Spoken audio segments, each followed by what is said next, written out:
Ministério da Cultura e Petrobras apresentam. Oi, está começando a temporada de julho do 451 MHz, o podcast para quem lê até com os ouvidos. Eu sou o Paulo Werneck, editor da revista 451. Nesse mês em que o 451 MHz comemora 6 anos, o podcast vai entrar em modo férias. É isso aí, o pessoal me deu um descanso aqui. Mas a gente não vai te deixar na mão, pelo contrário.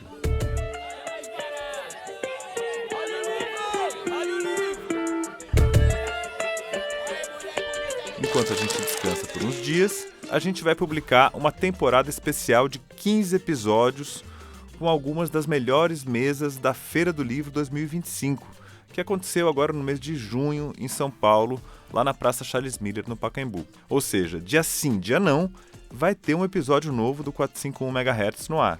Eu já vou te falar um pouco mais sobre quem vai estar por aqui nesse próximo mês, mas antes eu preciso te avisar que esse episódio do 451 MHz é realizado com o apoio do Ministério da Cultura e tem apresentação exclusiva da Petrobras.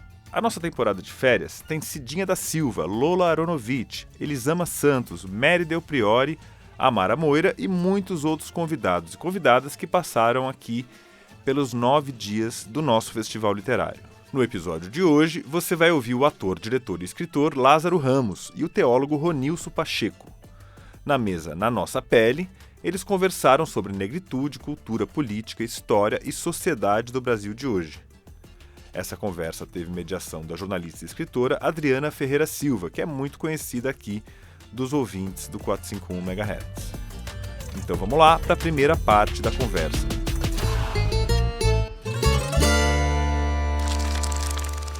Olá, boa tarde a todas as pessoas aqui presentes. Eu preparei uma apresentaçãozinha de cada um deles, vou fazer, praticamente eles dispensam apresentações. Mas só para a gente lembrar dessa trajetória dos dois. Então, desde que iniciou sua carreira como ator, em 1994, no Bando de Teatro do Olodum, o hoje também apresentador, diretor e escritor Lázaro Ramos acumula sucessos em todas as áreas onde atua. Fiquei um pouco na dúvida só do futebol, porque a repercussão... Com mais de 80 produções no currículo, o Lázaro esteve no elenco de montagens emblemáticas nos palcos e nas telas, a exemplo do espetáculo A Máquina e dos filmes Madame Satã, Cidade Baixa, O Homem que Copiava, Opa e Ó. Além disso, em 2022, ele estreou também na direção de um filme que fez um super sucesso, que é o Medida Provisória. Na literatura, além de livros infantis e juvenis, inclusive está aqui, né? O Lázaro lançou em 2017 Na Minha Pele, que foi a sua estreia para o público adulto, um livro que o consagrou como um dos escritores mais vendidos do país. Esse livro que ele lança hoje aqui na Feira do Livro, Na Nossa Pele, é uma continuação dessa conversa que ele começou com Na Minha Pele, e parte das memórias que ele tem com a mãe dele, a Célia Maria do Sacramento, para aprofundar discussões sobre temas como conexão, poder, diálogo e emancipação. Teólogo formado pela PUC do Rio, pastor auxiliar na comunidade batista em São Gonçalo, mestre em religião e sociedade pela Union Theological Seminary da Universidade de Colômbia e pesquisador bolsista do National Endowment for Democracy em Washington, D.C., colunista e escritor, o Ronilson Pacheco é um ativista de direitos humanos que concentra suas reflexões em temas como violência, reconciliação, igreja, luta antirracista e direitos civis. Sua estreia na literatura, em 2016, foi com o livro Ocupar, Resistir, Subverter.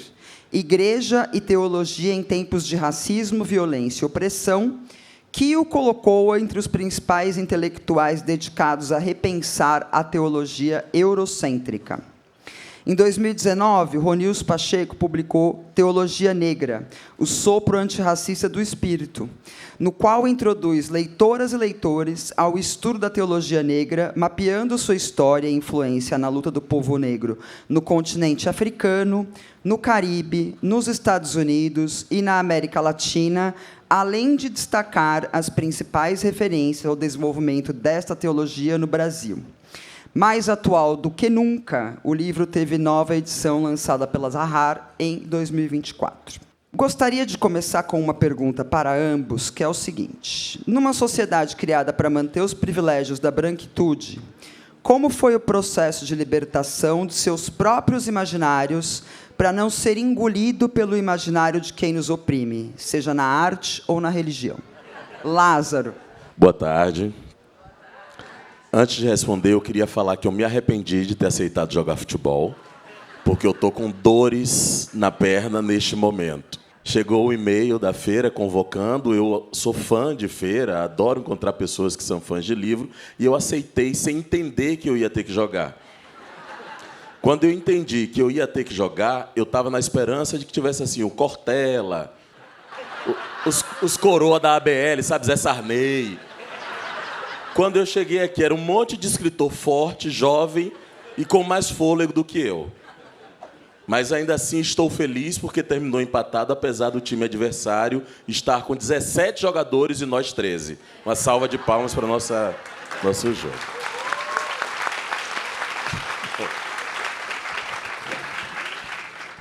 Essas amarras que você fala aí, eu acho que são uma atenção constante.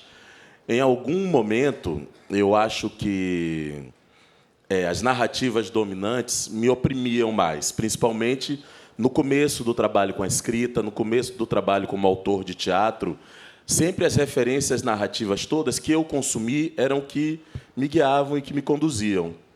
Depois de um tempo, e principalmente pelo olhar de companheiros meus de teatro, em cima de textos que eu escrevi com muita espontaneidade, onde eles diziam: nossa, isso é único, com isso eu me identifico, isso é um lugar novo, eu fui aceitando e pesquisando isso. Não que eu esteja livre totalmente, e porque, às vezes, uso também intencionalmente, né? Alguns desses recursos eu uso na minha escrita como recursos de aproximação.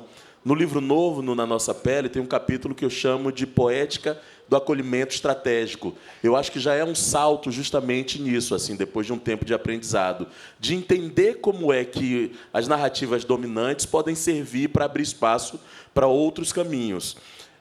Eu destrincho bastante uma narrativa que eu descobri que ela era constante nas minhas obras, e Na Minha Pele foi muito definidor disso, que é sempre uma narrativa que eu começo falando de assuntos que nos aproximam, que a gente entende com facilidade: origem, família, trabalho.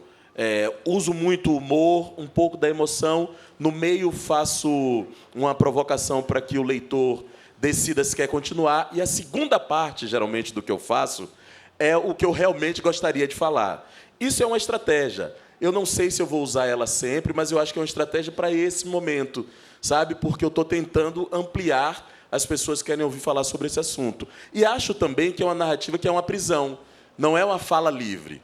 Eu estou atento a isso também. Mas como eu entendi também que eu escrevo livros muito para o nosso tempo, ontem eu falei isso e vou repetir aqui: eu não sei se eu faço livros para se tornarem clássicos, que daqui a 20 anos a gente vai ler e ele vai continuar atual. Eu acho que eu escrevo livros para hoje, para melhorar o hoje, para dialogar com as nossas questões hoje. Então, hoje, eu tenho usado essa estratégia narrativa, que é uma maneira de eu estar alerta para aquilo que tenta, às vezes, nos dominar enquanto maneira de se colocar no mundo, e porque eu acho que é uma técnica que serve para esse tempo. Ronilson. Bom, boa tarde para todo mundo. Eu não joguei o futebol para não desequilibrar, porque eu sabia quem jogaria, né? Então eu me preservei. Então, obrigado pelo convite. Eu diria que tem dois momentos, assim, pelo menos na minha trajetória. Um que é um pouco sem saber, ele é meio intuitivo, né? E outro em que você vai tomando consciência da sua história e das dificuldades com as quais você está lidando. Então, uma eu acho que vai no fluxo quase que natural da vida. Eu acho que esse é um poder, né, que a imaginação e a criatividade têm, e coisas que o racismo, e que seja lá qual for o tipo de opressão, ele não consegue eliminar totalmente. Então, ele pode cercear todas as possibilidades materiais que você tem, mas muitas vezes ele não consegue chegar na sua capacidade imaginativa, sua capacidade criativa. Então, sem decodificar isso como enfrentar dificuldades, branquitude, os privilégios e etc., eu fui seguindo o fluxo de coisas que eu gostava. Então, por exemplo, eu sempre gostei muito de ler, e não li por uma perspectiva, né, militante com 7 anos, pensando em ser ativista negro quando tivesse 20. Eu fui lendo porque eu gostava de ler, tinha curiosidade, e a leitura, obviamente, mexia, né, com a minha capacidade criativa, de criar mundos, né, de imaginar, de me ver em lugares em que havia um gap entre o meu redor e o mundo que eu gostava de criar a partir do contato que eu tinha, né? Desde a leitura que começa desde o gibi, da Turma da Mônica, até tinha uma biblioteca pública, né? Eu sou de São Gonçalo, no Rio de Janeiro, e tinha uma biblioteca pública, né? Que era Lavorão, que chamava, o Centro Cultural. E todo dia eu tinha o privilégio, né, a estratégia da família de escolher que eu pudesse ter mais condições de estudar. Então, tinha um pai pedreiro, uma mãe doméstica, uma irmã que também era doméstica, um irmão que vendia picolé e era pescador. E havia um acordo de que eu deveria ter condições de continuar estudando, e eu usufruí disso até o quanto que foi possível. Então, eu ia muito nesse centro cultural e eu lia bastante. Eu li Dostoiévski com 15 anos. O que eu entendi? Nada, mas o hábito de ler, para mim, já era super interessante. Então, tem uma parte que foi fruto dessa imaginação, sabe? Eu sabia que tinha algo mais para mim, a despeito de todos os espaços, dos cerceamentos, dos limites. E depois, obviamente, você vai tomando essa consciência, vai ficando mais maduro, vai vendo que isso tem alguma coisa na sua pele que faz com que você seja diferente, a vida seja mais difícil. E aí você faz a coisa com mais consciência.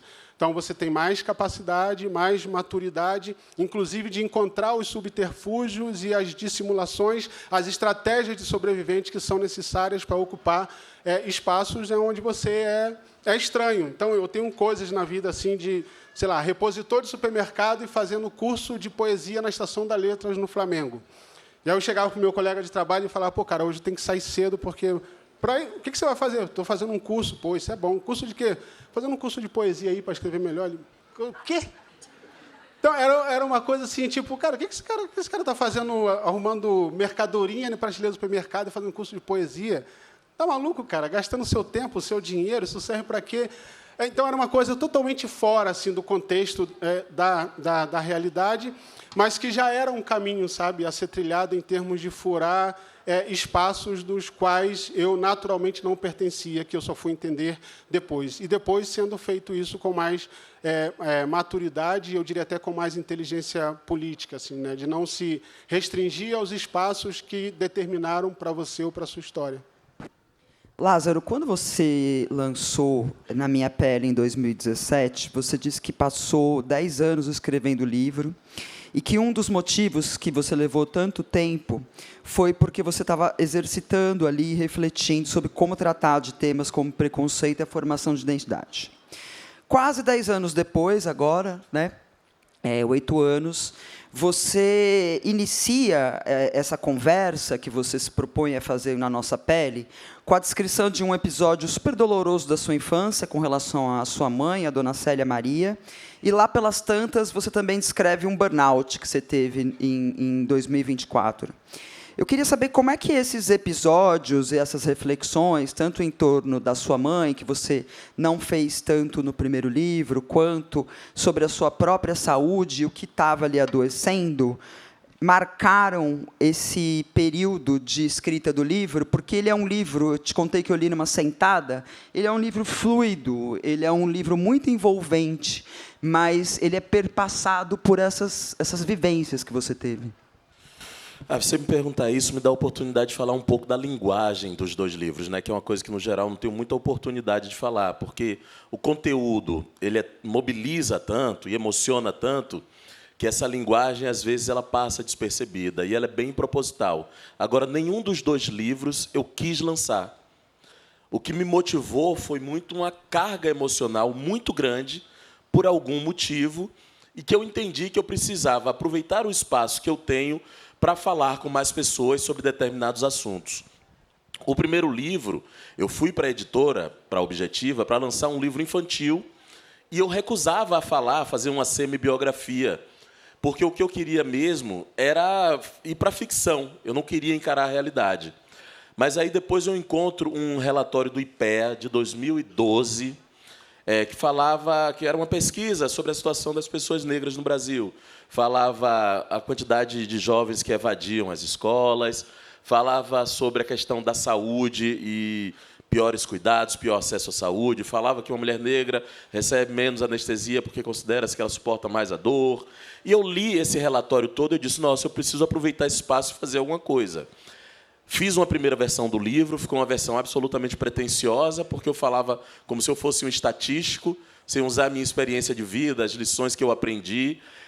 E eu acho que era um livro que assim não me pertencia. O tempo foi passando, eu fui encontrando essa linguagem, que é mista, né? Que é uma linguagem de uma conversa. Os dois livros têm muito isso, né? De ir conversando com as pessoas. E, na verdade, é um pouco eu conversando comigo mesmo e com a minha experiência. Sempre tendo uma estratégia. O primeiro livro era um livro que era muito para motivar as pessoas lerem e se sentirem fortalecidas.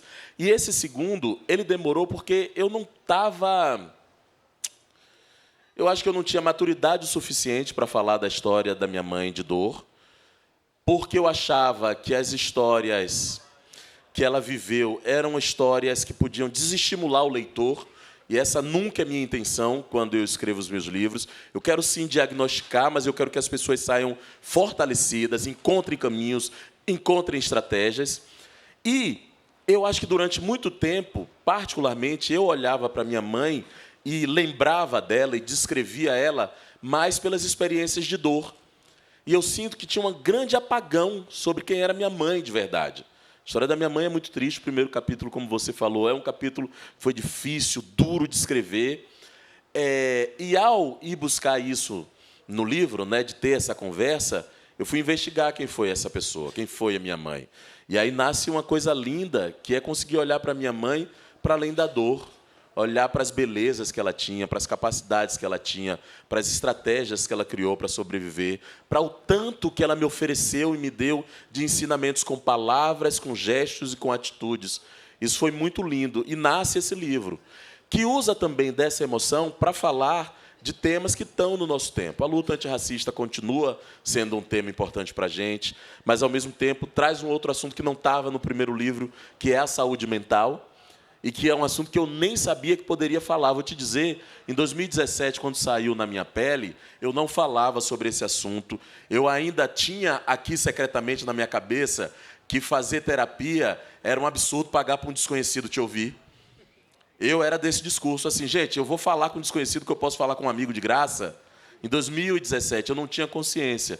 Quando eu tive o burnout, foi por um esgotamento físico e mental, e porque eu não estava conseguindo processar o nosso tempo. A verdade é essa. Eu estava ouvindo os males do nosso tempo, os ódios, as brigas, os rancores, as ofensas, e processando no meu corpo, que me dava tremores, insônia grande. Eu ouvia um problema de um amigo e de um amigo, eu processava em mim como se fosse um problema absolutamente, totalmente meu, e que a responsabilidade fosse toda minha de resolver. Eu não olhava num lugar de solidariedade, e isso foi me adoecendo. E aí eu fui pesquisar, inclusive, um processo que acontece com muitos ativistas, né, Ronilson? Muita gente no caminho vai adoecendo, né? Muita gente não tem nada na geladeira, mas está lutando por uma causa, né? Então, o autocuidado é um tema que está muito presente nesse novo livro. Eu acho que são livros que eles são fruto do entendimento do meu tempo e de uma tentativa de, com o espaço que eu tenho, contribuir para que a vida de vocês seja melhor.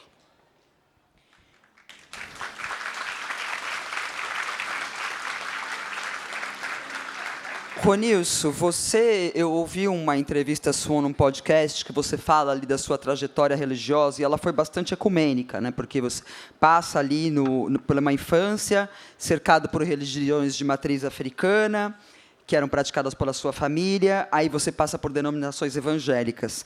Eu queria saber em que momento foi que o sopro antirracista atingiu o seu espírito. Boa formulação. Bom, primeiro isso, né? Que essa formação, assim, que eu acho que tem um pouco no seu livro, né, dos que você fala da sua família multirreligiosa e tal. A minha família era majoritariamente de matriz africana, né, de Umbanda. E, na verdade, o que eu destaco é que eu tive contato com essa possibilidade de uma convivência possível, né? Porque eu cresci numa família que era umbandista, minha mãe tinha terreiro, né, no quintal e tudo. E eu, né, muito novo, minha família foi uma das primeiras famílias a morar na rua em que a gente foi morar. Tipo, sei lá, tinha umas 4, 5 casas e um manguezal em volta, né, em São Gonçalo, que hoje em dia praticamente não tem mais manguezal. Mas minha família de Umbanda tinha mais 2 casas que eram evangélicas de denominações diferentes, mas uma bem marcadamente de Assembleia de Deus. E o que era marcante para mim era que, né, eu era da adolescência para a juventude, assim, e nós éramos amigos, né, na rua, e os nossos pais nunca interferiram na nossa amizade a despeito da religiosidade. Isso para mim era uma marca importante. Então, eu cresci num ambiente em que os pais dos meus amigos evangélicos não faziam restrições dos filhos brincarem na minha casa por causa do terreiro. Minha mãe também não enchia o saco de ir na casa deles por causa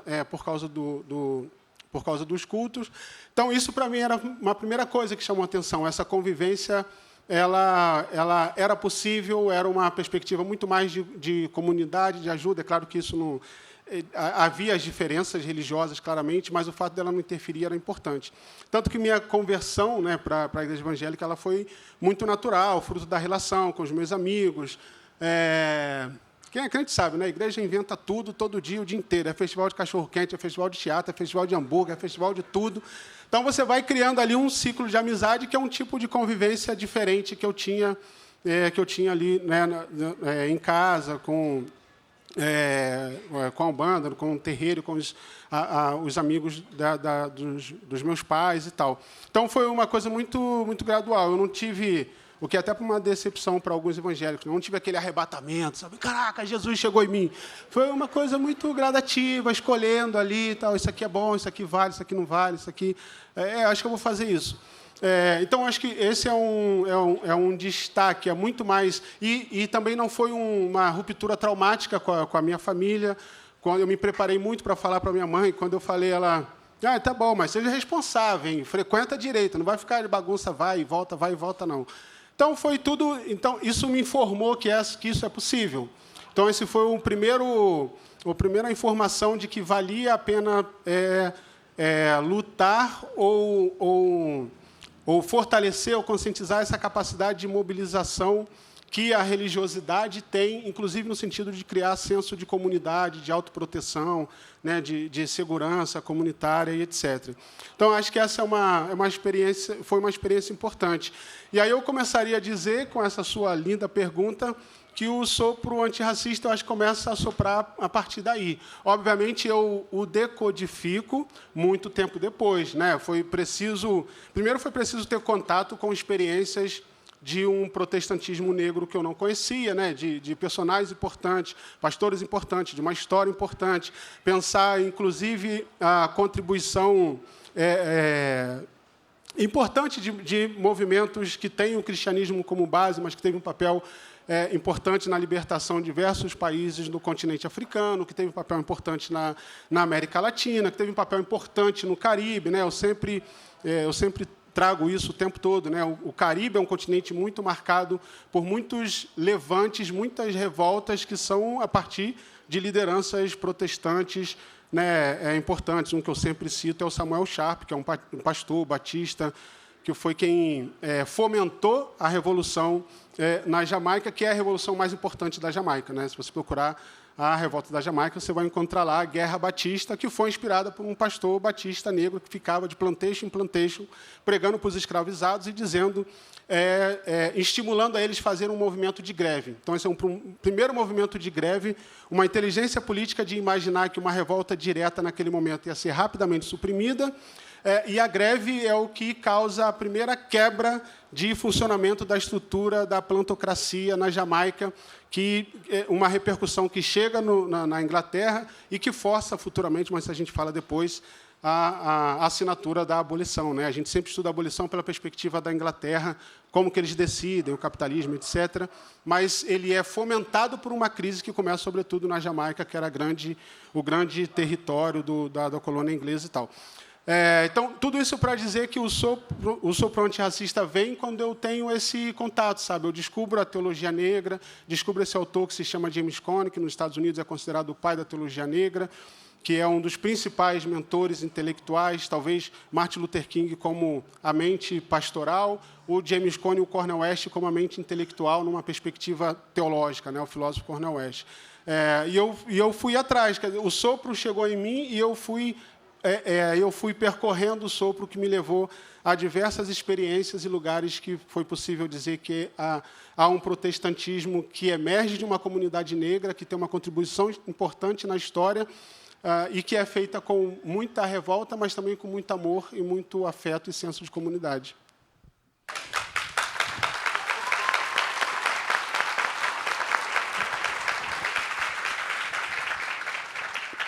Tem uma coisa que me chamou muita atenção nos livros de vocês, é que ambos citam muitas mulheres, né? Para além do Lázaro partir da história, né, da lembrança da mãe, intelectuais, teólogas, escritoras, são muitas as mulheres mencionadas nos livros de vocês.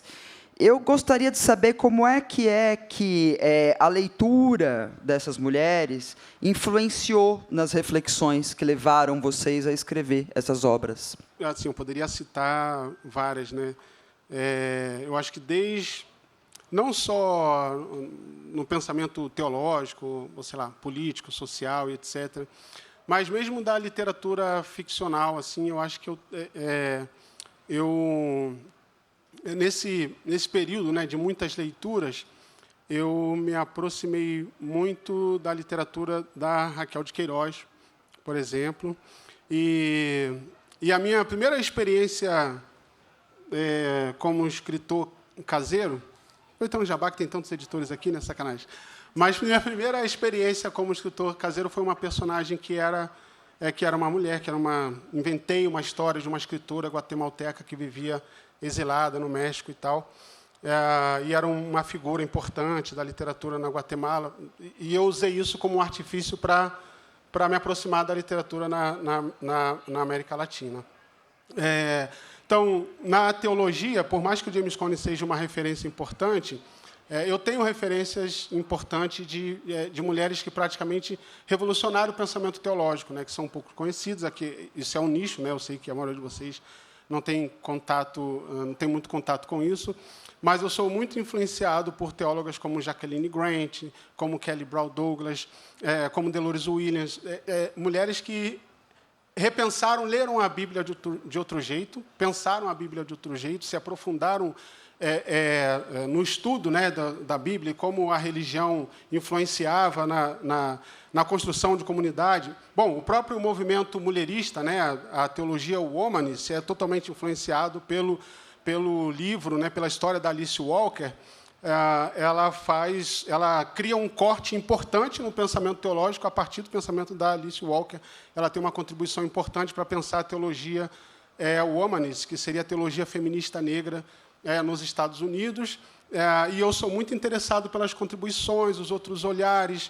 Eu sempre fui muito curioso em outras perspectivas. E eu acho que a presença dessas mulheres, eu acho que é um pouco justificado por isso. Eu acho que muitos pensadores, homens, sobretudo negros, né, que romperam dificuldades importantes para colocar pensamento, pensar epistemologias e tal, quebrar hermenêuticas e tudo mais, eles puderam lidar diretamente com uma questão, sei lá, política e social, disputaram a política institucional, mas muitas mulheres, por estar nos bastidores, elas puderam ver mais sutilezas do que muitos pensadores, homens negros, eles não fizeram, né? Então, você pensa no movimento Negritude, né, do Césaire, do Glissant, que são movimentos importantes, mas você vem com uma crítica importante daquelas mulheres que foram deixadas de fora da contribuição da contribuição que elas deram. Então, acho que isso me informa muito e, obviamente, né, eu acho que, assim como o Lázaro, eu sou muito forjado pela experiência e pela pedagogia da minha mãe também, né?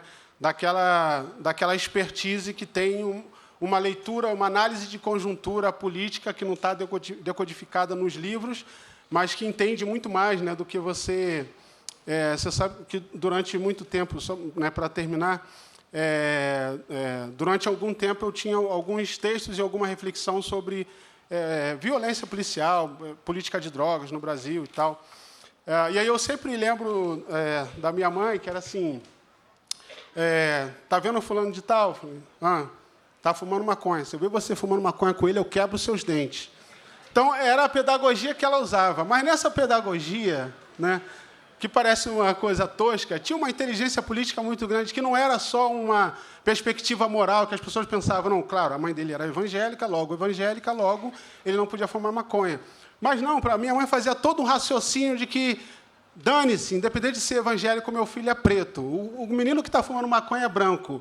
Se ficar ruim, vai ficar ruim para ele. Tem toda uma cadeia de... É ele que vai preso, é ele que vai apanhar, é ele que vai ser revistado, acaba com o futuro dele, acaba com a família dele. Então, para nem começar, eu quebro os dentes agora, para garantir que ele...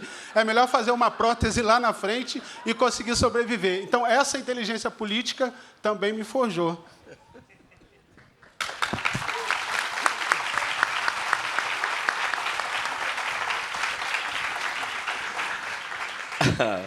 A minha resposta acho que vai ser bem curta, porque é o seguinte, eu comecei a escrever o livro e, naturalmente, as vozes das mulheres que me cercam, que me orientam, que me direcionaram, apareceu no livro.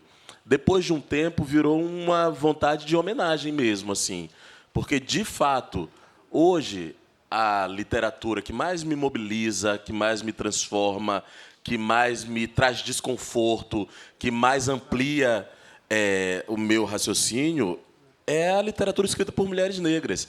Aí vem Bell Hooks, Maya Angelou, Beatriz Nascimento. Acabou sendo natural, mas vira uma homenagem mesmo, porque eu estou achando que as mulheres estão arrebentando. Vocês são foda.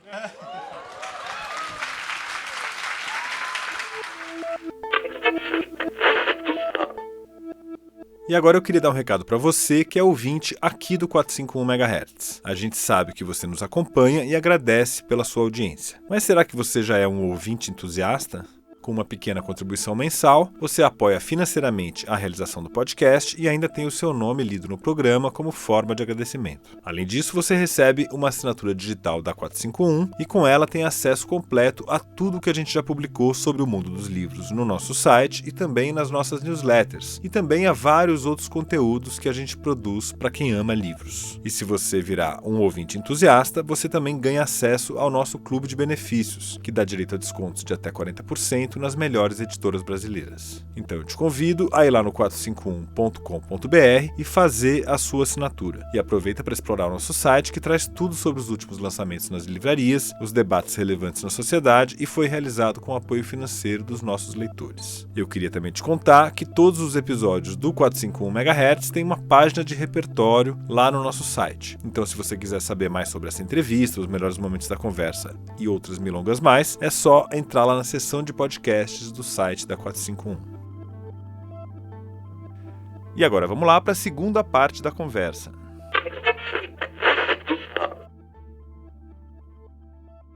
Ô Lázaro, no livro você fala sobre a poética do acolhimento estratégico. O que é a poética do acolhimento estratégico? Pois é, eu tive que dar um nome. Eu tive que dar um nome, uma coisa que eu entendi, que começa no Bando de Teatro Olodum. Eu venho desse grupo de teatro que muita gente conhece por causa do Opaió. Aqueles atores que fazem o Opaió são os meus primeiros ídolos. Com 15 anos de idade, eu entro no Bando de Teatro Olodum, vejo aquelas atrizes e atores e digo, é isso que eu quero ser da vida. Eu me encontrei. E o Bando, e isso é bem evidente assim no Opaió, que é um projeto que muita gente assistiu, tem um jeitinho de contar a história. Se você for ver assim o Opaió, ele começa mostrando os personagens na rua, quase como uma caricatura de baiano, usando o humor como elemento de aproximação. Na segunda parte, a gente entra na casa dos personagens, a gente vê os dilemas, os conflitos, as faltas, os desejos. E, no final, acaba com o assassinato das crianças, que era a mensagem que realmente o grupo queria fazer quando criou a peça de teatro. Estava dizendo, estão matando nossas crianças. Isso acontece no Opaió, isso acontece no Cabaré da Raça. E quando eu fui escrever a minha primeira peça de teatro infantil, isso acontecia também. Quando eu fui fazer O Topo da Montanha, não sei se alguém assistiu esse espetáculo que eu fiz, O Topo. Alguém viu? Massa, obrigado. Voltaremos, hein?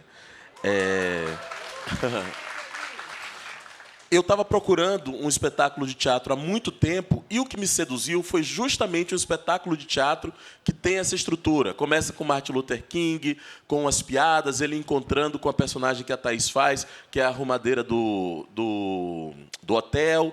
Eles conversam muito descontraidamente. No meio acontece uma coisa que não posso dizer, que é o segredo do espetáculo, e no final é a mensagem que se queria levar. Quando chega no Na Minha Pele, eu escrevi um livro todo em ordem biográfica, cronológica, perdão, tudo em ordem cronológica. E aí eu via que não estava engajando, que não estava indo. Aí eu comecei a trabalhar nessa linguagem, que é essa poética do acolhimento estratégico, só que tem mais uma palavrinha que você esqueceu, ativo. Acolhe, mas ativa. Não é só para acolher e ficar paradinho, é uma convocação também. As obras acabam tendo um caráter de assim, vem junto, acorda.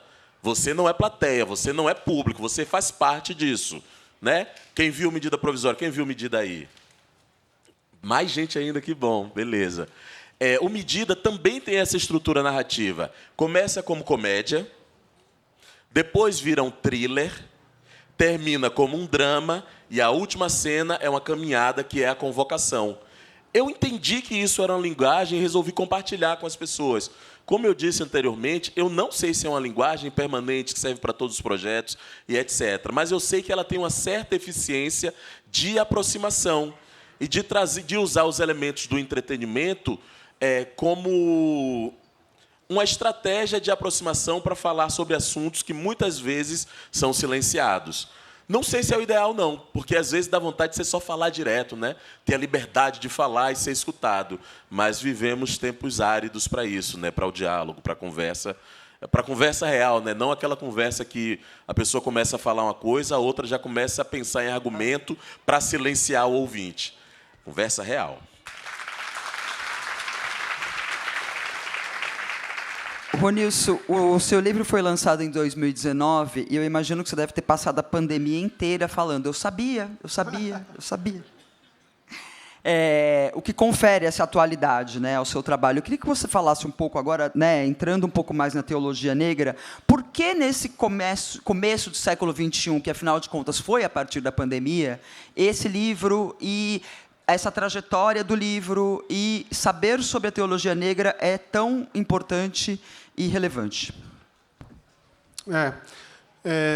Bom, a primeira coisa que me incentivou a escrever o livro, primeiro foi o meu próprio interesse pela teologia negra e saber que ela era tão pouco acessível e acessada, né, no Brasil. Eu não inventei nada, não fui eu que trouxe teologia negra para o Brasil. Tem toda uma geração que trouxe isso, que pensou, que dialogou ali com James Cone. O primeiro livro do James Cone é traduzido para o Brasil, se chama O Deus dos Oprimidos.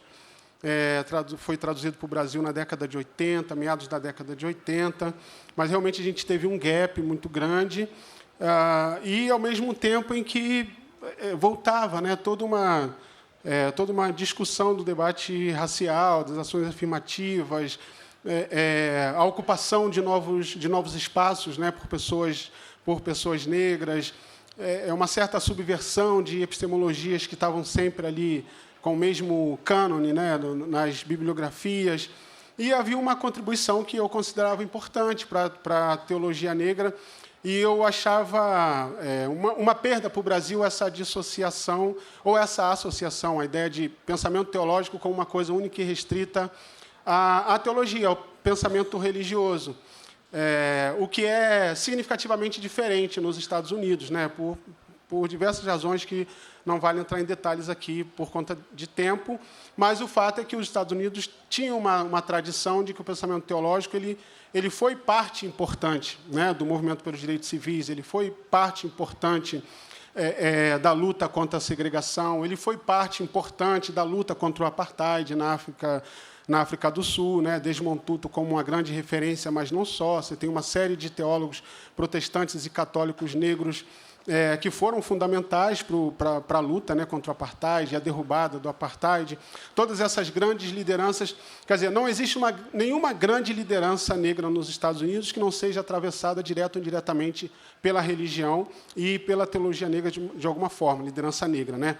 Mesmo aqueles que não têm, sei lá, você pode ter Angela Davis, que não tem nenhum vínculo com a religião, mas ela está lá atravessando a história dela, ela conta isso, né? Quando ela estava na França, se eu não me engano, e a mãe dela liga para ela, que foi o episódio daquelas 3 meninas que foram assassinadas com um atentado numa igreja, e era a igreja que a mãe dela frequentava.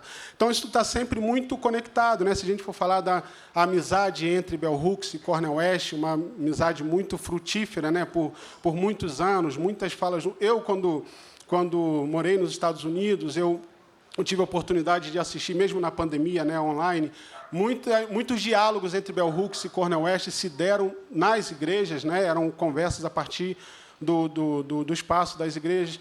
Então, essa contribuição era importante, tinha uma contribuição importante o Black Lives Matter, quando surgem, né, pouca gente sabe, mas grande parte das lideranças locais do Black Lives Matter nos Estados Unidos eram pessoas religiosas. Grandes movimentos do Black Lives Matter começavam antes nas igrejas, com reuniões, preparação, o louvor que eles faziam, porque...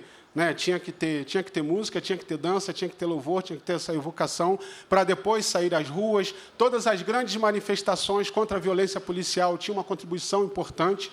Né? Tem um episódio de Ferguson ali, no assassinato do Mike Brown, que é muito marcante para mim, que, nas pesquisas que eu fui fazendo e descobrindo, que era uma estratégia que havia, que era...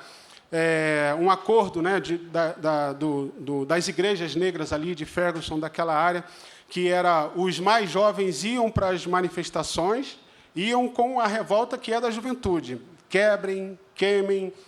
não estou estimulando, não, tá? Estou dizendo como foi. Quebrem, queimem... Carro de polícia tem que ser destruído mesmo. Então, vocês vão com Mas tudo. você sabe que isso vai dar um corte de internet, né? Você só falando assim, quebrem, queimem, carro de polícia... Vigia a assessoria do Nicolas. Mas o que é interessante, então, eles iam lá e faziam. E aí, qual era a estratégia? Vocês fazem, a polícia, obviamente, vai vir com tudo, aí vocês saem e os mais velhos vão entrar depois, dando as mãos e marchando em oração, porque a polícia pode até bater, mas vai ter o constrangimento de bater nas lideranças mais velhas, que são os bispos, os pastores e tal. Então, isso sempre ocorreu. E isso sempre foi pautado a partir de uma leitura radical, vamos dizer assim, né, emancipatória, progressista, como você quiser chamar, da Bíblia. Isso sempre foi muito importante. E eu sentia que isso era um pouco... faltava isso para poder pensar, pensamento teológico no Brasil também. Então, acho que o livro ele veio como uma contribuição, sobretudo para a comunidade negra, para muitos jovens negros evangélicos, para muitas pessoas negras evangélicas que, de alguma forma, queriam uma certa justificativa, né, para pensar, não, a Bíblia não está aqui para invisibilizar o legado colonial escravocrata que, de alguma maneira, me atravessa, mas para mostrar que muitas resistências radicais passou e foi inspirada por aqui. Então, acho que essa contribuição era importante. O que eu fiz foi uma grande coletânea de muita coisa que eu tive de estudar muito separadamente. Grande parte da bibliografia que tem no livro é uma bibliografia em inglês e espanhol, mas majoritariamente em inglês, principalmente das referências do Caribe.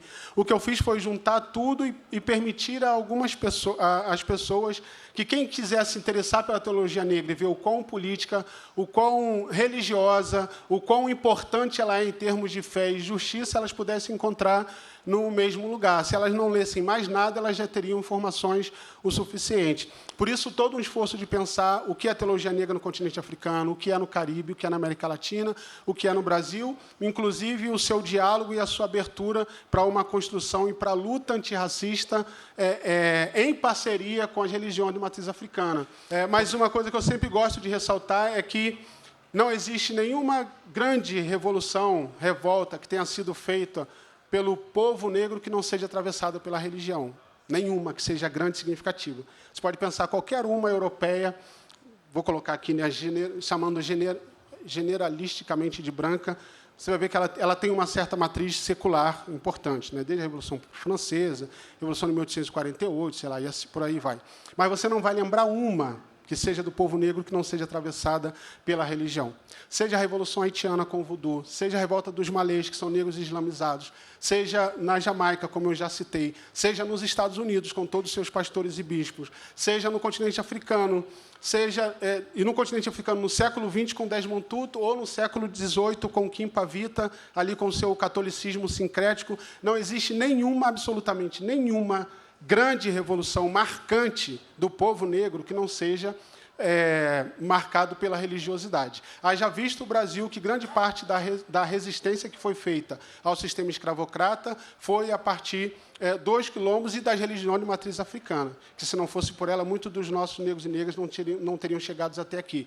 Então, trazer a teologia, foi oferecer a teologia negra para esse debate, para essa contribuição importante.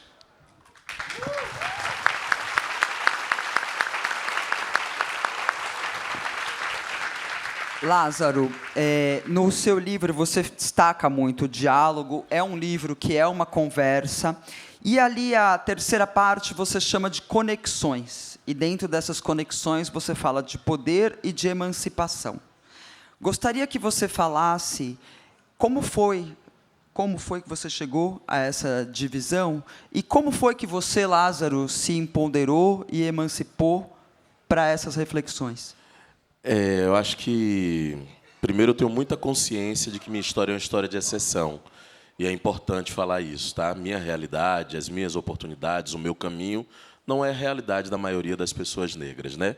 E a ascensão social, sim, é escudo, né?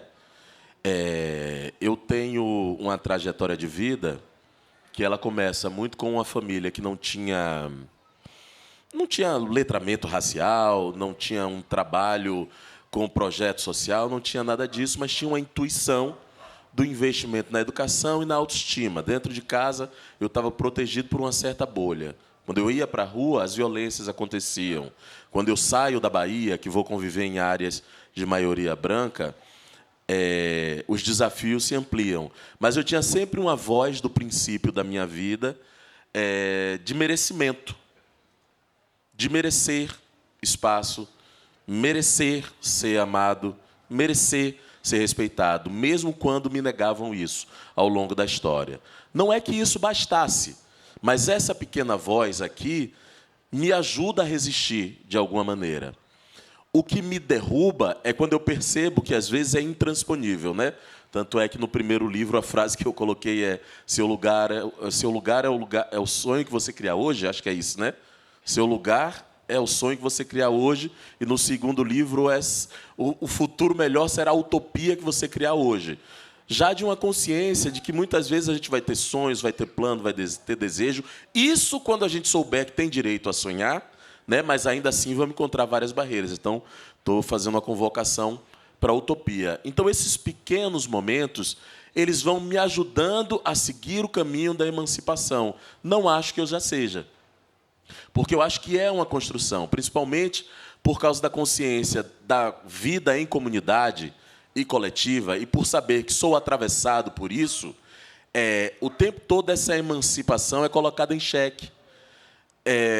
Eu já fiz várias obras, eu falo nas entrevistas, eu sou ativo socialmente, politicamente, mas, ao mesmo tempo, quando eu vejo os dados da quantidade de assassinato de jovens negros ainda hoje permanecendo e aumentando, isso impede com que eu me emancipe, porque não basta as conquistas para mim.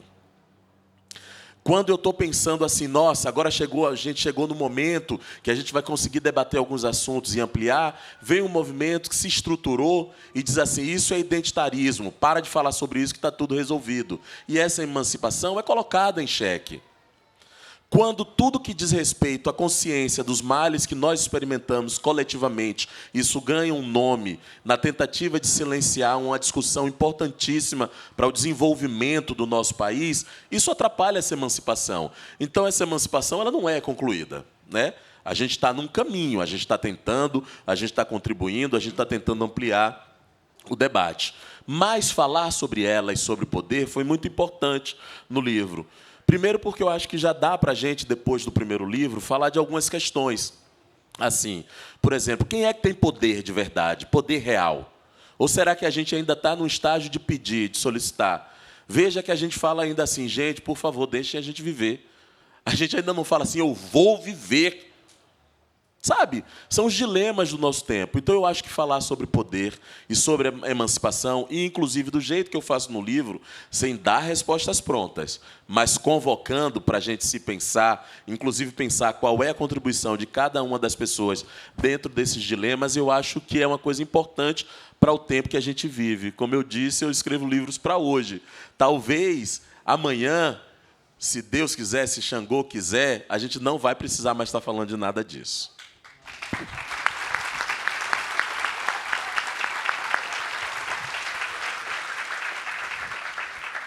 No começo do ano, acho que foi do ano passado ou desse ano, não me lembro agora, foi publicado um livro, a jornalista e pesquisadora canadense Naomi Klein publicou um livro que se chama Doppelganger, no qual ela chama de mundo espelho essa realidade paralela das teorias conspiratórias que sempre existiram, mas que, principalmente durante a pandemia de Covid, encontraram nas plataformas digitais o canal perfeito para se espalhar em escala global, colocando em risco a democracia e a própria existência humana.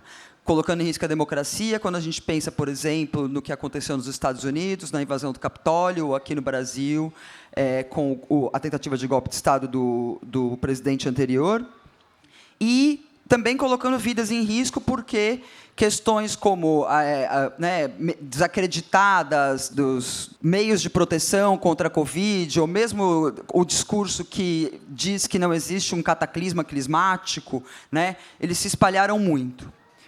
E aí, a Naomi Klein ela diz que, contra o que ela chama de esse mundo espelho, é preciso enfatizar a importância da ação política, da organização comunitária e do reconhecimento de que gastamos tempo demais otimizando nossos duplos digitais, ao invés de pensarmos como desenvolver narrativas poderosas e inclusivas para combater a desinformação e enfatizar o senso de realidade compartilhada. Vocês dois estão em áreas em que a arte e a religião, criar essas narrativas é não só importante, como elas acessam muitas pessoas. No livro do Lázaro, ele fala que o outro espaço de acolhimento, além da arte, é a religião. Eu queria saber quais estratégias vocês desenvolveram nesses últimos tempos para fazer essa conexão e se contrapor a algumas narrativas. Não sei se eu estou num tempo bom para responder essa pergunta, não. Talvez eu responda uma coisa que deu uma desanimada aí. Vamos lá, falar do hoje. Hoje, como é que eu estou nisso? Vamos lá, vou tentar aqui fazer um exercício. Eu sou uma pessoa muito crédula na arte. Muito, acredito profundamente. Fui transformado pela arte. Acessar obras de arte, assistir espetáculos dos outros, assistir filmes, ver exposições, sempre me transformaram. Assim, eu sou muito fruto do acesso à arte, do acesso à cultura.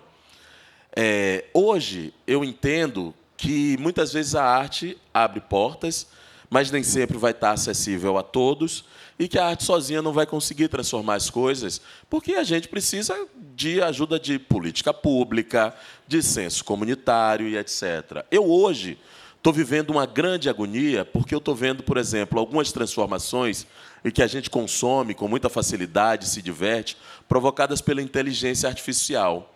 Sendo que a gente não falou sobre regulação para ter uma transição. Muitos empregos vão sumir. Era o momento da gente estar pensando em regulação para poder ajudar a fazer uma transição, para muita gente não sofrer. Talvez fosse o momento da gente já estar discutindo renda mínima para todos. Será que não é? E a gente está longe disso, a gente está sendo atropelado por essa experiência digital, pelos avanços todos, por uma desconexão profunda entre nós, por uma autoimagem deturpada na internet, várias jovens que estão com problema de autoimagem porque ficam se olhando com filtro. Isso tudo me angustia. Eu não sei se eu tenho uma resposta positiva para dar sobre esse assunto nesse momento. Continuo acreditando na arte, na literatura, na importância disso tudo, mas é uma época que me provoca mais agonia do que me traz exatamente uma fala inspiradora.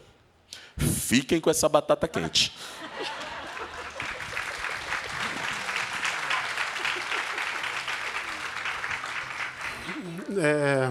Eu tenho menos tanto quanto o Lázaro, mas talvez uma contribuição que eu poderia dar é falar de um... Bom, eu sou um dos diretores do ISER, do Instituto de Estudos da Religião, que fica no Rio de Janeiro, uma instituição de mais de 50 anos, né? Talvez a mais importante no Brasil em termos de... que não é uma instituição religiosa, é uma instituição de pesquisa que faz pesquisa de como a religião atravessa diversas questões da sociedade. Ela foi fundada pelo Rubem Alves lá na década de 70 e agora completando 50 e poucos anos. E o ISER tem um projeto novo, né, que começou agora, que se chama Axé Amém. E ele é uma grande aposta do ISER. Nós juntamos... A ideia era juntar pessoas negras de terreiro e pessoas negras evangélicas numa formação que construísse possibilidade de diálogo entre esses dois grupos. E foi uma experiência muito interessante. Já está no 3º encontro, né, agora. São 6. É uma experiência inicial muito interessante. E a gente já ficou surpreso, porque a gente tinha um espaço limitado, né, de pessoas para participar. O teto era 30, e nós recebemos 200 inscrições de pessoas de denominações evangélicas diferentes, Assembleia de Deus, Testemunha de Jeová, Nova Vida. Bota aí. Você que vai pelas igrejas, joga aí a denominação que vier na tua cabeça. E diversas pessoas de casas de candomblé diferentes. Então, para a gente já foi um primeiro sinal importante, porque a gente achava que seria bem abaixo ou perto do que a gente pensou, e nós tivemos muita procura. E aí nós fomos vendo o perfil, né, das pessoas que se inscreveram. Nós tivemos, 95% são de Zona Oeste e Baixada Fluminense no Rio de Janeiro. Para quem é do Rio conhece, ninguém de Centro e Zona Sul. Então, essa questão territorial já informava muita coisa. E a outra é que as pessoas têm profissões diferentes, têm idades diferentes. A gente tem desde uma jovem que tem 22 anos até uma senhora negra de Assembleia de Deus que tem 60 anos e é professora de escola pública, professora de escola bíblica dominical. E a gente perguntava por que você se interessou por esse curso nesse momento, e ela falou que é o último recurso dela para poder tentar fazer com que as crianças negras da igreja dela, para quem ela dava aula de escola bíblica dominical, pudessem crescer com outra imagem sobre pessoas de religião de matriz africana e ajudar também os seus alunos negros de matriz africana das escolas que ela dá aula a ser mais bem acolhida. Eu estou citando esse exemplo porque ele é muito pequeno, dentro do caos, que vocês sabem, né? Todo dia vocês têm uma notícia lá, aparece joga evangélico no Google, é o caos, hoje em dia.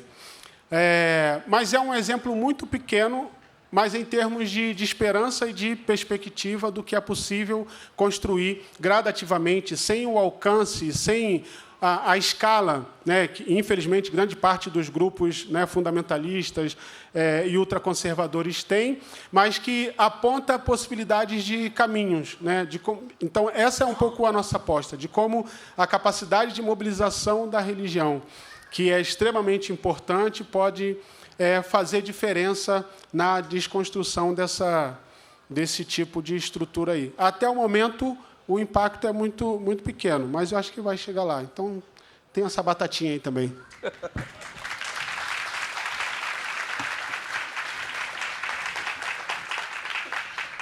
O Lázaro já mencionou um pouco no começo do papo, mas eu queria ouvir de vocês sobre linguagem. Ambos os livros, mesmo o Teologia Negra, do Ronilson, eu vejo ali uma preocupação na linguagem, realmente, de comunicação, de se comunicar. Como é que foi o processo de vocês de escrita a partir da linguagem? Vocês pensam nisso quando vocês estão escrevendo? Vocês leem outras pessoas? Quais são as preocupações que vocês trazem para a questão da escrita? Nossa, no meu caso é muita reescrita. que é uma coisa que eu não tinha muita coragem. Eu era muito apegado aos primeiros textos. Qualquer crítica que alguém fizesse a um texto meu, eu ficava desestruturado e, às vezes, travava por muito tempo. E o tempo foi passando e eu fui aprendendo a dar uma chance para o novo. Ainda tem um certo trauma que eu guardo sempre as últimas versões para, em algum momento, voltar. Mas essa coisa de criar essa linguagem conversada, que você faz pergunta, que você traz humor em alguns momentos para facilitar a entrada de outros assuntos, não é muito fácil para mim, porque existe um fluxo que pode ser interrompido. Então, no meu caso, é escrevendo, reescrevendo, jogando fora, fazendo de novo, parando um pouco de escrever, não lendo mais o que eu escrevi. E, às vezes, tem uma coisa que tem me ajudado muito, é me gravar antes de escrever. Porque, no geral, a minha fala ela vem com a estrutura da conversa e aí eu tento transportar para o papel. Não, porque não é máquina de escrever, vamos falar para os jovens, para o computador.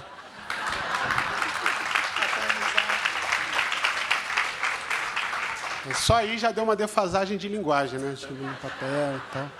Então, na verdade, quando eu penso, né, em termos, sei lá, de linguagem, em termos de alcance, bom, eu sei minimamente, né, o público que eu gostaria de atingir, são públicos, né, diferentes. Eu sou colunista do UOL também. No UOL, né, você tem uma linguagem, você tem uma referência, né, de texto que é diferente do que grande parte dos artigos que eu escrevo, que são, sei lá, mais extensos, mais profundos, e principalmente livro. Mas eu diria que uma coisa que me preocupa muito hoje, que tem sido um esforço muito grande, é deixar da maneira mais evidente possível na minha linguagem de que o texto que eu estou escrevendo ou que eu estou tentando produzir ele possa ser o menos guetificado possível. Por que eu estou dizendo isso? Porque é muito comum acho que é esse esforço, né? Estou falando de teologia negra. Se tiver negro no meio, a grande maioria das pessoas acham que isso é um assunto restrito para pessoas negras. Acho que esse é meu esforço hoje. Principalmente no contexto em que o Brasil se encontra, o mundo se encontra atualmente, né? Isso atravessa um debate que é outra mesa, que eu não vou levantar esse debate aqui agora, identitarismo, são outras pessoas para falar sobre isso. Mas só para dizer que atravessa nesse sentido, né, de um esforço de fazer com que aquilo que é dito, aquilo que é escrito... Quer dizer, o livro do Lázaro não é um livro só para pessoas negras, porque é do Lázaro e porque é na minha pele, porque é única e exclusivamente... Ele, com certeza, tem comunicações e conexões que são importantes para a vivência de muita gente. E eu acho que é um pouco do que eu tenho tentado fazer, ou pelo menos, mesmo quando eu fracasso, é o que eu persigo, fazer entender que o que eu escrevo e o que eu produzo não é única e exclusivamente para pessoas negras. Aliás, ao contrário, é tentar demonstrar de alguma forma que é exatamente, em parte, fruto de uma crítica exacerbada, vamos colocar aí, né, da identidade, do identitarismo, seja lá o que for, mas o fato é que ver todos esses temas muito guetificados, como se eles fossem exclusivos de um grupo específico, criou muitas brechas para fragilizar a nossa democracia, né? Eu vejo o contexto dos Estados Unidos hoje, eu vejo sempre um exemplo muito interessante, o próprio governo Donald Trump, né? O primeiro mandato do Donald Trump, eleito em 2016, ele entra em 2017. Quando o Trump toma posse em 2017, das primeiras ordens executivas do Donald Trump foi revogar uma sanção do Barack Obama que permitia que pessoas gays e trans pudessem se alistar no Exército, fossem convocadas para o Exército. O Obama tinha sancionado isso com uma votação do Congresso, alguns anos antes, e o Trump entrou focado nisso, foi uma das primeiras ordens executivas do Trump. Então, o Trump entra preocupado com uma agenda de gênero, né? Impedir que pessoas gays e trans pudessem entrar no Exército americano. E Donald Trump fecha o seu mandato em 2020, decretando uma verdadeira caça às bruxas ao ensino da teoria crítica racial nos Estados Unidos, né?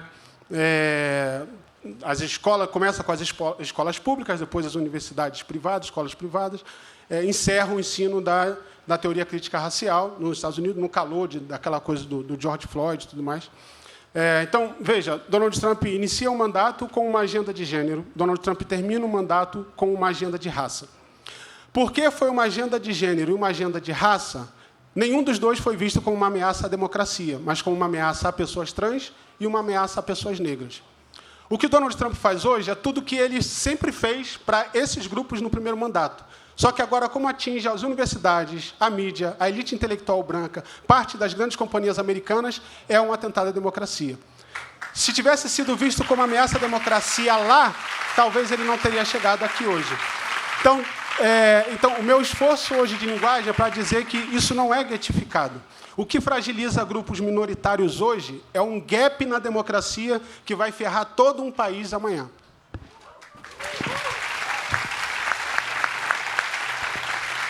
Mas olha só, eu acho que a gente vive um momento muito especial, pelo menos na literatura, ou sei lá, eu estou tão envolvida nessa bolha da literatura que eu acho especial, que acho que a programação dessa feira diz isso, a programação do Bienal do Rio diz isso, e também o fato daquela lista feita acho que quase um mês atrás já, que falava, que ouviu 100 pessoas para escolher os melhores livros do século XXI e colocou ali no topo da lista Um Defeito de Cor, Torto Arado e O Avesso da Pele. Acho que é um momento importante e emocionante de conhecer outras histórias, de ouvir outras histórias, de sair da história única, remetendo a Chimamanda, que esteve aqui nesta semana e falou muitas vezes que nós devemos ainda falar de outras histórias, contar outras histórias. Sendo assim, eu queria saber quais histórias vocês ainda querem ler e contar. Uma despedida. Bom, eu acho que vou fazer uma deferência aqui, que é um novo mundo e uma nova perspectiva que o nascimento da minha filha trouxe, da Olivia, que está ali. E não olha nem fala nada não, gente, que ela tem muita vergonha. Faz de conta que ela não está aqui. E eu acho que a literatura infantil, assim, eu acho que as histórias que são feitas a partir pensando nas crianças, em termos de formação, de imaginação, de ideias. A escola minha filha tem uma coisa de ciranda literária, que toda semana você tem que ler, ela traz um livro para casa para poder ler. E cada história, porque não é pura e simplesmente uma história infantil, é uma história de formação de uma pessoa mesmo. E eu vejo como minha filha aprende, como ela se torna mais inteligente, como ela faz mais questionamentos. Isso me ajuda a pensar um pouco mais leve do que... Porque eu já sou enfurnado em leitura que é muito pesada, gente? Eu acordei, hoje nem falei com a minha esposa isso, mas hoje eu acordei com mensagem do cara da Globo News perguntando se eu podia entrar entre 4 e 5 da manhã. Eu nem sabia que os Estados Unidos tinha atacado o Irã efetivamente daquele jeito. Ele, você pode entrar entre 4 e 5 da manhã? Pô, não é possível, cara. Então, já sou enfurnado em literaturas muito pesadas, em histórias muito pesadas, violência policial, democracia, extrema-direita. Sou evangélico, os evangélicos estão me dando um trabalho desgraçado. Então, o tempo gasto de leitura, de coisas mais criativas assim com a minha filha, essas novas histórias são histórias interessantes que eu gostaria, que eu quero ler mais, assim, eu acho.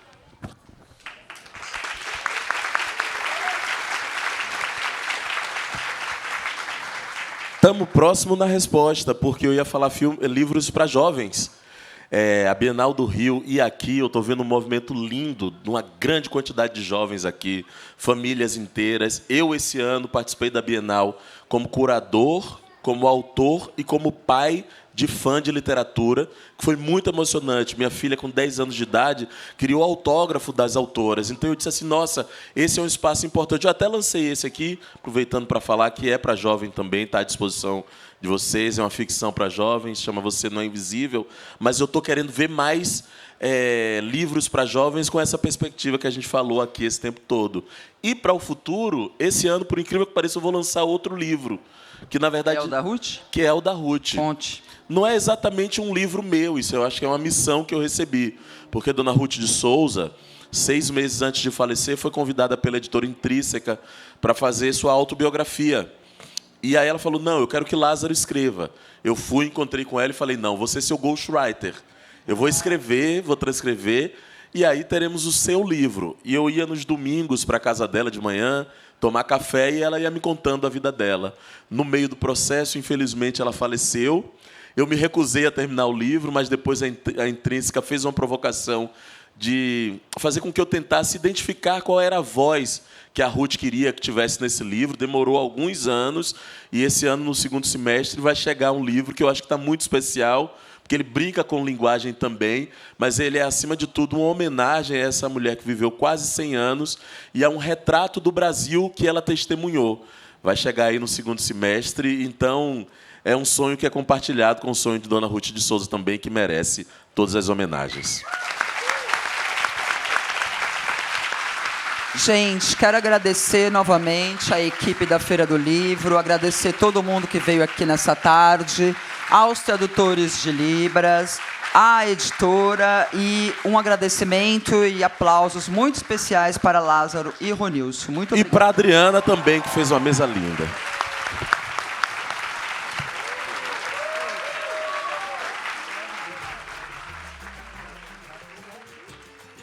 E antes de dar tchau, eu queria agradecer aos nossos ouvintes entusiastas que colaboram financeiramente para a realização do podcast.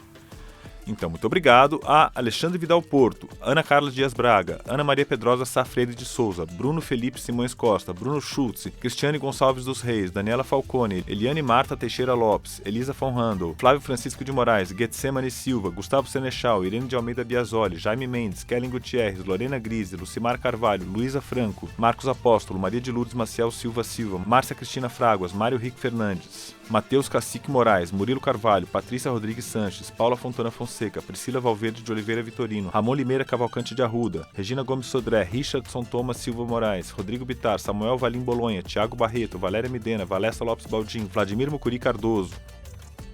É isso aí, chegamos ao final deste episódio do 451 MHz. O 451 MHz é uma produção da Associação 451 e eu sou o Paulo Werneck.